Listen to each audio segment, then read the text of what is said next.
नमस्ते सभी दोस्तों को। बहुत बहुत शुक्रिया इस चैनल को आप लोगों ने सब्सक्राइब किया है और आप लोग पॉडकास्ट को सुन रहे हैं। आज मैं हाजिर हूँ यूट्यूबर्स में ब्लॉगर्स की दुनिया के सारे ताज़े खबर लेके।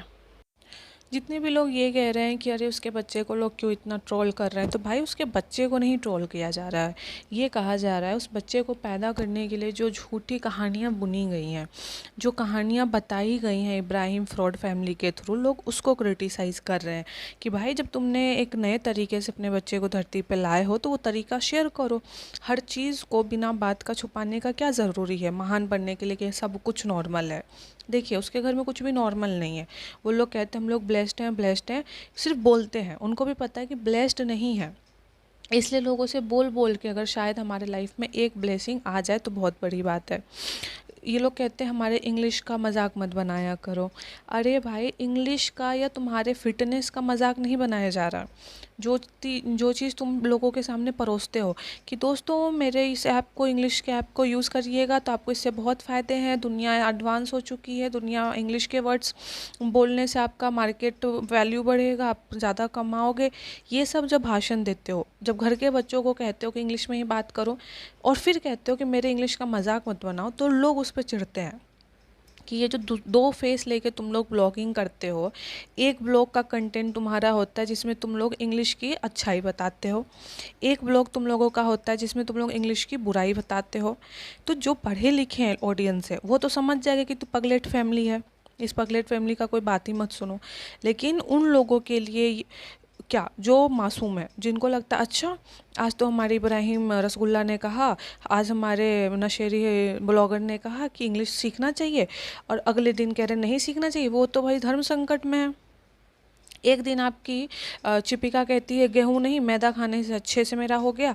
अब जो लोग मैदा खाते हो अगर आपके बच्चे को देखें कि भैया तुम्हारे बद परहेजी से जो बच्चे की हालत है उसको देख के तो समझ गए भैया चिपिका का कोई भी प्रेगनेंसी रूल फॉलो करने लायक नहीं है।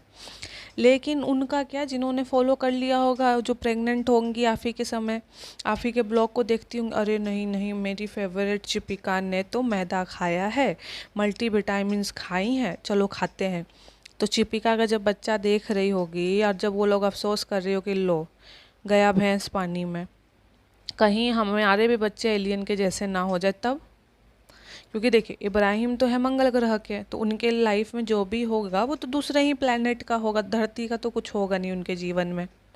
अगर वो आपसे कहते हैं कि आज जिम जाइए, ये जिम का फिटनेस का जो नहीं तो पाउडर का ये लोग बताते रहते, जबकि खुद के जीवन में तेल के अलावा, वो भी सरसों का तेल भी शायद नहीं, रिफाइंड तेल जो 2 किलो 2 लीटर पीते हैं ये लोग शरबत की जगह, जूस की जगह, वो लोग आपको जब भाषण देते हैं कि ये प्रोटीन खाओ, ये फिटनेस के लिए ये जिम जाओ, इसका एडवर्टाइजमेंट करते हैं, खुद वो लोग अपने जो मीरा रोड का वो जो बिल्डिंग है उसमें सीढ़ी से चढ़ के एक रूम से दूसरे रूम भी जा पाएंगे? ये लोग नहीं जाते हैं।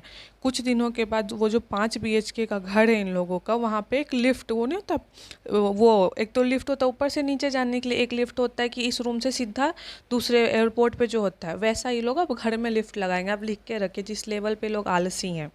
और आलसी एक तो सोच से हैं अनपढ़ सारे के सारे, और दूसरा जो इनका खान पान है वो भी इनको उसमें मदद करता है। तेल दिन भर पीते हैं रिफाइंड तेल, लोग जूस पीता है, शरबत पीता है, हेल्दी चीज़ खाता है। जैसे मुंबई जैसे शहरों में तो लोग मॉडलिंग के और इंडस्ट्री के जो लोग होते हैं उनका फोकस होता है हेल्दी खाना, कि अरे भाई मैं 7 बजे के बाद खाना नहीं खाऊंगा। मतलब जो ऑनेस्ट होता है, चेहरे पे केमिकल लगाते तो बताते हैं अब कि भाई हम हाइड्रो और एसिड लगा रहे हैं तो विटामिन सी लगा रहे हैं। वो लोग अब ये नहीं कहते कि हम चंदन और हल्दी लगा के गोरे हो गए, वो भाई साफ साफ कहते हैं हमने बोटॉक्स लगाई, हमने विटामिन सी लगाया, हमने ये एसिड लगाया है। और सच्चाई यही है दोस्तों। अगर हल्दी चूना लगाने से और बेसन लगाने से इन लोगों का 100 साल की उम्र में भी ये लोग अगर 50 साल की लगती हैं, तो ये हल्दी और चंदन से नहीं होता है, ये केमिकल ट्रीटमेंट से ही पॉसिबल है। ये सच्चाई है। क्योंकि आप जब नेचुरल तरीका की चीज़ें लगाओगे चेहरे पे तो नेचुरल तरीके से आपको एज में इफेक्ट, आपको एज नहीं रोकेगा, क्योंकि एजिंग आना तो नेचुरल प्रोसेस है। तो ये लोग केमिकल लगाते हैं और अब तो खुल के लोग बता भी रहा है, लेकिन जो चिपिका है 40 से ऊपर की हो चुकी है, कभी खुल के आपको नहीं बताएगी कि हाँ भाई मैं और मेरा पति बुढ़े हो चुके थे, हमारे पास कंटेंट की कमी हो रही थी, कितनी बार खुद की शादी करवाएंगे, कितनी बार खुद को चांद सितारे गिफ्ट करेंगे। तो हमने सोचा मंगल ग्रह से एक बच्चा उठा के ले आते हैं, वो उसका कंटेंट बनाएंगे, उसका मुंह दिखाई करेंगे शादी से पहले, उस बच्चे का पाँव दिखाई करेंगे, उस बच्चे का बाल दिखाई करेंगे। अभी बाल नहीं आया है ना, एक डेडिकेटेड ब्लॉग बनेगा, मेरे एलियन बच्चे का बाल भी आ गया। तब इन्होंने उस बच्चे को कंटेंट के लिए लाए, अपने घर में लाए, तो नेचुरल तरीके से बिल्कुल नहीं है और पॉसिबल भी नहीं है आज के समय में, जैसा इनका खान पान है। 40 साल की उम्र, ऊपर की उम्र की है, ऑलरेडी एक मासूम रिश्ता है इनका, तो पॉसिबल था भी नहीं। लेकिन अब ये चीज़ बता नहीं सकती हैं, तो लोग उस पर चिढ़ते हैं कि भाई हमें कोई परहेज ही नहीं, तुमने अगर अडॉप्ट भी किया है तो ये तो बहुत अच्छी बात है कि तुम्हारे जो 10 लाख 20 लाख जेन्युइन सब्सक्राइबर जो व्यूज़ आते हैं, बाकी तो खैर इनके खरीदे हुए रहते हैं, तो जो तुम्हारे जेन्युइन लोग 10 लाख 20 लाख बचे हैं, उनको तो लगेगा ना कि हाँ भाई, अगर मैं आज 40 साल की हूँ तो चिपिका देखो, वो भी जिम नहीं जाती और वो भी रिफाइन का तेल 2 लीटर पीती है, तो भैया उसको दिक्कत है बच्चे में, तो उसने अडॉप्ट किया। अगर हम भी वैसे ही खान पान वाले हैं तो हम या तो सुधार लें अपने आप को और फ्रूट खाएं और हेल्दी चीज़ें खाएं। नॉनवेज खाने से कोई रोकता किसी को नहीं है आपको। कोई ये नहीं कहता कि दिन भर फ्रूट ही खाओ, वो भी खराबी करता, दिन भर तेल का नॉनवेज खाओ, वो भी खराबी करेगा। तो कोई भी चीज़ आपको समझ में आ जाएगा जब ब्लॉगर्स को देखोगे।